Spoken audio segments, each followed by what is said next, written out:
ଆଜି ଆମେ ଯେଉଁ କାହାଣୀ ବିଷୟରେ କଥା ହେବାକୁ ଯାଉଛେ ଏହା କୌଣସି ସାଧାରଣ କାହାଣୀ ନୁହେଁ। ଜମା ନୁହେଁ। ଏହା ଏକ ଏମିତି ରହସ୍ୟ ଯାହା ଶୁଣିଲେ ଟିକେ ଡର ଲାଗିବ ଆଉ ବୋଧହୁଏ ଟିକେ ମନକୁ ବି ଛୁଇଁବ। ଏହାର କେନ୍ଦ୍ରରେ ଅଛି ଚାଲାଡୋଙ୍ଗରୀ ନାଁରେ ଗୋଟେ ସୁନସାନ ରାସ୍ତା ଆଉ ସେ ରାସ୍ତାରେ ଘୁରି ବୁଲୁଥିବା ଗୋଟେ ପ୍ରଶ୍ନ, ପ୍ୟାରୀ କେଉଁଠି ଅଛି? ଆଉ ଆଜି ଆମର ଉଦ୍ଦେଶ୍ୟ କେବଳ କାହାଣୀଟା କହିଦେବା ନୁହେଁ, ଆମେ ଏହାର ଗଭୀରକୁ ଯିବାକୁ ଚେଷ୍ଟା କରିବା। ଠିକ୍। ଦେଖିବା କେମିତି ଏହି ଗୋଟିଏ କାହାଣୀରେ ଭୟ, ସ୍ଥାନୀୟ ବିଶ୍ୱାସ ଆଉ ମଣିଷର ସମ୍ବେଦନା ସବୁକିଛି ମିଶି ରହିଛି। ହଁ, ଆଉ ସେ ଦୁଇଜଣ ବ୍ୟାଙ୍କ କର୍ମଚାରୀ କେମିତି ଏକ ଅଜବ ପରିସ୍ଥିତିରେ ଫସିଗଲେ ସେ ବିଷୟରେ ବି ଆମେ ଜାଣିବା। ହଁ ତ ତାହେଲେ ଚାଲନ୍ତୁ କାହାଣୀର ପୃଷ୍ଠଭୂମିରୁ ହିଁ ଆରମ୍ଭ କରିବା। ସ୍ଥାନଟା ହେଉଛି ବନ୍ଦିଆ ଗାଁ ଆଉ ମଧୁପୁର ସହର ମଝିରେ। ମାନେ ଗୋଟେ 12 କିଲୋମିଟରର ରାସ୍ତା, ପୁରା ଘଞ୍ଚ ଜଙ୍ଗଲ ଆଉ ଘାଟି ଭିତରେ, ନା ତାର ଚାଲଡୋଙ୍ଗରୀ। ଆଉ କାହାଣୀ ଆରମ୍ଭ ହେଉଛି ଗୋଟେ ଢାବାରୁ। ସେଠିକାର ମାହୋଲ ଆଗରୁ ହିଁ କିଛି ଠିକ୍ ନଥିଲା। ହଁ, ସେ ଦୃଶ୍ୟଟା ବହୁତ ଭଲ ଭାବରେ ବର୍ଣ୍ଣନା କରାଯାଇଛି। 3 ଜଣ ଲୋକ ବସିଛନ୍ତି, ସେମାନଙ୍କର ଚା ପୁରା ଥଣ୍ଡା, କିନ୍ତୁ ମୁହଁରେ ଝାଳ। ହଁ, ମୁହଁରେ ଭୟର ଝାଳ। ମାନେ ସେମାନେ ଏମିତି କିଛି କଥା ହେଉଥିଲେ ଯେ ଚା ପିଇବା ବି ଭୁଲି ଯାଇଛନ୍ତି। ଆଉ ସେମାନେ ସେହି ଚାଲଡୋଙ୍ଗରୀର ପ୍ରେତ ବିଷୟରେ ହିଁ କଥା ହେଉଥିଲେ। ଆଉ ସେ ପ୍ରେତ ବି ସାଧାରଣ ନୁହେଁ। ନା, ସେ ସିଧା ଆକ୍ରମଣ କରେନି। ଗୋଟେ ପ୍ରଶ୍ନ ପଚାରେ, ପ୍ୟାରୀ କେଉଁଠି ଅଛି? ଆଉ ଭୁଲ ଉତ୍ତର ଦେଲେ ମୃତ୍ୟୁ। ଏପରିକି ସେମାନେ ନିକଟରେ ମିଳିଥିବା ଗୋଟେ ରକ୍ତହୀନ ଶବ କଥା ବି କହୁଥିଲେ। ଏଇଠୁ ହିଁ ଭୟର ବାତାବରଣ ତିଆରି ହେବା ଆରମ୍ଭ ହୋଇଯାଉଛି। ଠିକ୍, ଏହାକୁ କୁହନ୍ତି ପୂର୍ବାଭାସ।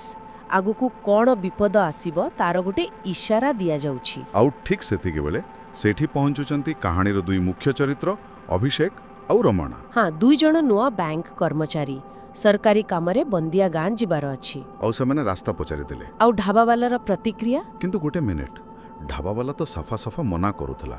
ସିଧା କହିଲା, ଯିଏ ସେ ରାସ୍ତାରେ ଯାଇଛି ସେ ଫେରିନି। ହଁ ତ, ନା, ଆଜିକାଲିର ପିଲାମାନେ ଏସବୁ କଥାକୁ ବିଶ୍ୱାସ କରନ୍ତିନି। ମୋତେ ଲାଗୁଛି ଏଇଟା 2ଟା ଯାକର ମିଶ୍ରଣ।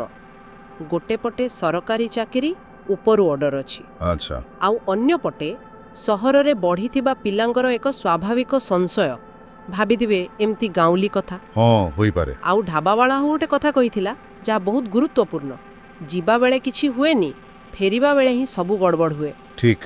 ବୋଧହୁଏ ଏଇ କଥା ଶୁଣି ସେମାନଙ୍କୁ ଟିକେ ସାହସ ମିଳିଗଲା ଯେ ଯାଇକି କାମ ସାରି ଫେରି ଆସିବେ। ହଁ, ତେବେ ସେମାନେ ବାହାରିଲେ। ଆଉ ଯେମିତି ଆଶା କରାଯାଉଥିଲା, ଚାଲଡୋଙ୍ଗରୀ ରାସ୍ତା ଆରମ୍ଭ ହେବା ମାତ୍ରେ ଅଜବ ଅନୁଭୂତି। ହଁ, ପବନଟା ବି କେମିତି ଅଜବ ଲାଗୁଥିଲା। ତାପରେ ରାସ୍ତା କଡ଼ରେ ସେ ସୁନସାନ ଚା ଦୋକାନ, ଗୋଟେ ବାଉଁଶ ଟପରି। ଆଚ୍ଛା, ଯେଉଁଠି ନା କେହି ଲୋକ ଥିଲେ ନା ଚୁଲା ଜଳୁଥିଲା, ଏଇଟା ହିଁ ଅଜବ। ଆଉ ସେ ବିରାଟ ଭୟଙ୍କର ଗଛଟା। ସେ ଗଛ ପାଖରେ ପହଞ୍ଚିଲା ପରେ ହଠାତ୍ ଜୋରରେ ପବନ, ଏସବୁ ଦେଖି ସେମାନଙ୍କ ମନରେ ଛନକା ପଶିଲା। ଆଉ ସେଇଥିପାଇଁ ଗାଁରେ ପହଞ୍ଚି କାମ ସାରିବା ପରେ ତାଙ୍କର ସେ ଭୂଷଣଦାଙ୍କ କଥା ମନେ ପଡ଼ିଲା। ହଁ, ସେମାନେ ତାଙ୍କୁ ଖୋଜିବା ଆରମ୍ଭ କଲେ। ଏଠି ଦେଖନ୍ତୁ, ପରିବେଶଟା ନିଜେ ଗୋଟେ ଚରିତ୍ର ପାଲଟି ଯାଉଛି। ସେ ଟପରି, ସେ ଗଛ, ଏଗୁଡ଼ା ଖାଲି ଜାଗା ନୁହେଁ। ଠିକ୍। ଏହାକୁ ପ୍ଲେସ୍ ମେମୋରି କୁହାଯାଇପାରେ। ମାନେ ଗୋଟେ ସ୍ଥାନ ନିଜ ଭିତରେ କିଛି ଖରାପ ଘଟଣାର ସ୍ମୃତିକୁ ଧରି ରଖିଥାଏ। ଆଚ୍ଛା, ତେବେ ସେମାନେ ଖୋଜି ଖୋଜି ଗାଁର ଶେଷ ମୁଣ୍ଡରେ ଗୋଟେ ପୁରୁଣା ଘରେ ପହଞ୍ଚିଲେ ଆଉ ସେଠି ଭେଟିଲେ ଜଣେ ବୁଢ଼ା ଲୋକଙ୍କୁ। ଆଉ ସେଇଠି ଏଣ୍ଟ୍ରି ହୁଏ କାହାଣୀର ସବୁଠୁ ରହସ୍ୟମୟ ଚରିତ୍ର, ଭୂଷଣଦାଙ୍କର। କିନ୍ତୁ ସେ ସାହାଯ୍ୟ ତାରିବା ବଦଳରେ ଉଲ୍ଟା ରାଗିଗଲେ ଯେତେବେଳେ ଅଭିଷେକ କେବଳ ଗୋଟେ ନାଁ ନେଲା। କେଉଁ ନା? ପ୍ୟାରୀ। ଯେମିତି ସେ ପ୍ୟାରୀ ନାଁ କହିଛି, ଉତ୍ସବ ଅନୁସାରେ ଭୂଷଣ ଦା କୁଆଡ଼େ କ୍ରୋଧରେ ଜଳି ଉଠିଲେ। ଆଚ୍ଛା, ଏହାର ମାନେ ସେ କେବଳ କାହାଣୀଟା ଜାଣନ୍ତିନି, ବରଂ ତାଙ୍କର ଏହା ସହ କିଛି ଗଭୀର ସମ୍ପର୍କ ଅଛି। ହଁ, ବୋଧହୁଏ କିଛି ଯନ୍ତ୍ରଣାଦାୟକ ସମ୍ପର୍କ। ହଁ, ସେ କିଛି ନ କହି ଘର ଭିତରକୁ ଗଲେ ଆଉ ଗୋଟେ ପୁଟୁଳି ଧରି ଫେରିଲେ। ଆଉ ସେ ଯେଉଁ ସମାଧାନ ଦେଲେ ସେଥିରେ କୌଣସି ତର୍କ ନଥିଲା। ଜମା ନଥିଲା। ଥିଲା କେବଳ ବିଶ୍ୱାସ। ସେ କହିଲେ ପୁଟୁଳିଟାକୁ ଜଙ୍ଗଲରେ ଫିଙ୍ଗି ଦେବାକୁ। ଆଉ କହିଲେ, ଯଦି କେହି ପଚାରେ ତେବେ କହିବ ପ୍ୟାରୀ ପଛେ ପଛେ ଆସୁଛି। ଏଇଟା ଗୋଟେ କ୍ଲାସିକ୍ ଲୋକକଥାର ଉପାଦାନ। ମାନେ ଗୋଟେ ଅଲୌକିକ ଶକ୍ତିକୁ ହରାଇବା ପାଇଁ ବଳ କି ବୁଦ୍ଧି କାମ ଦିଏନି, କାମ ଦିଏ ଗୋଟେ ନିର୍ଦ୍ଦିଷ୍ଟ ରୀତିନୀତି ବା ରିଚୁଆଲ। ଠିକ୍। ଆଉ ଯିବାବେଳେ ଚୁପ୍ କରି ଅଭିଷେକ ପକେଟରେ ଗୋଟେ କାଗଜ ଗୁଞ୍ଜି ଦେଲେ। କହିଲେ, ଘରେ ପହଞ୍ଚିଲେ ଖୋଲିବ। ଏଇଟା କାହାଣୀର ସସ୍ପେନ୍ସକୁ ଶେଷ ପର୍ଯ୍ୟନ୍ତ ବଜାୟ ରଖୁଛି। କିନ୍ତୁ ଏତେ ସବୁ ପରେ ବି ସେମାନେ ସେଇ ମୂଳ ଭୁଲ କରି ବସିଲେ। କ'ଣ? ଭୟରେ ସେମାନେ ପୁଟୁଳି କଥା ପୁରା ଭୁଲିଗଲେ। ସେଟା ବାଇକର ଡିକିରେ ହିଁ ରହିଗଲା। ଓହୋ, ଆଉ ଯେମିତି ସେମାନେ ସେଇ ଭୟଙ୍କର ଗଛ ପାଖରେ ପହଞ୍ଚିଛନ୍ତି, ସବୁ ଗଡ଼ବଡ଼ ହୋଇଗଲା। ହଁ, ବାଇକ୍ ବନ୍ଦ। ଆଉ ଠିକ୍ ସେତିକି ବେଳେ ସେ ପ୍ରେତାତ୍ମା ପ୍ରବେଶ ହେଲା। ଧଳା ଶାଢ଼ୀ, ହଳଦିଆ ଚେହେରା, ସାପ ପରି ଉଡ଼ୁଥିବା ବାଳ। ବାଃ, ସେଇ ଭୟର ମୁହୂର୍ତ୍ତରେ ବି ଅଭିଷେକର ମୁଣ୍ଡ କାମ କଲା। ତାର ଭୂଷଣ ଦାଙ୍କ କଥା ମନେ ପଡ଼ିଗଲା। ସତରେ? ହଁ, ସେ ଥରି ଥରି କହିଲା, ପ୍ୟାରୀ ପଛେ ପଛେ ଆସୁଛି। କିନ୍ତୁ କାହାଣୀ ସେଠି ସରିଲାନି ନୁହେଁ କି? ନା, ସେଇଠୁ ତ ଅସଲ ଖେଳ ଆରମ୍ଭ ହେଲା। ଛଳନାର ଚକ୍ର।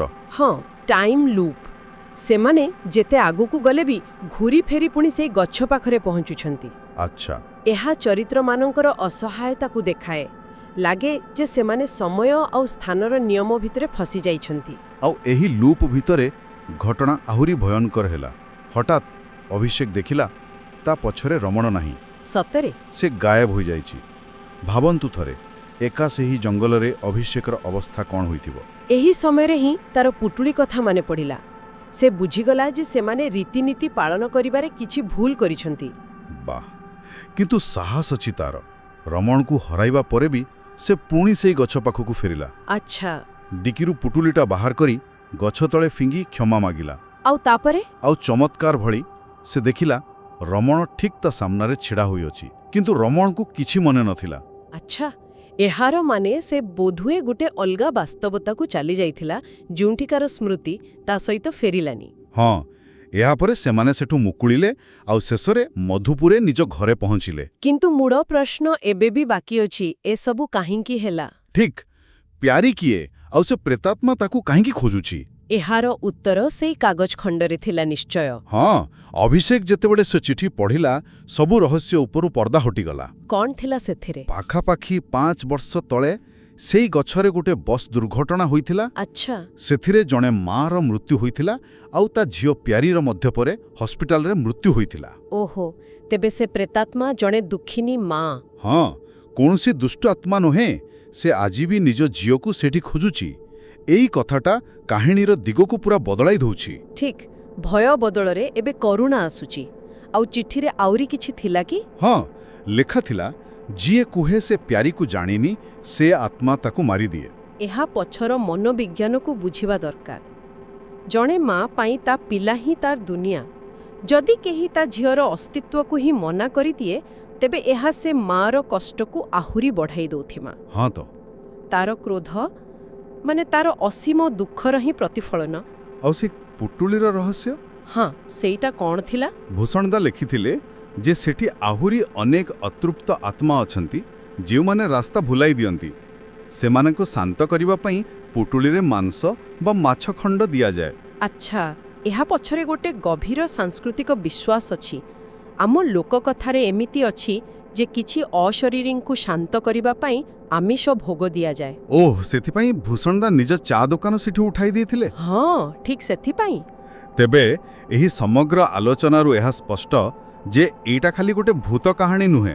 ଜମା ନୁହେଁ। ଏହା ଏକ ମାର ବାତ୍ସଲ୍ୟ, ତାର ଅପେକ୍ଷା ଆଉ ତାର ଅସରନ୍ତି ଦୁଃଖର ଗାଥା। ଠିକ୍ କହିଲେ। ଏହା ଆମକୁ ଗୋଟେ ଗଭୀର ପ୍ରଶ୍ନ ସହିତ ଛାଡ଼ି ଦେଉଛି, ଯାହା ଶ୍ରୋତାମାନେ ଚିନ୍ତା କରିପାରିବେ। ଆମେ ଜାଣିଲେ ଯେ ମା ଆଉ ଝିଅ ପ୍ୟାରୀ ଦୁହେଁ ମୃତ। ହଁ। ଯୋ ଝିଅକୁ ନା ସେ ନିଜର ସେହି ଦୁଃଖଦ ମୁହୂର୍ତ୍ତରୁ ମୁକ୍ତି ପାଇବା ପାଇଁ ଏକ ସ୍ୱୀକୃତି ଖୋଜୁଛି। ଆଚ୍ଛା। ବୋଧହୁଏ ସେ ଚାହୁଁଛି କେହି ଜଣେ ତାର ସେ ଅସୀମ ଯନ୍ତ୍ରଣାକୁ ବୁଝୁ, ତାକୁ ସ୍ୱୀକାର କରୁ। ହୁଏତ ଏହା ହିଁ ତାର ଅସଲ ଖୋଜ।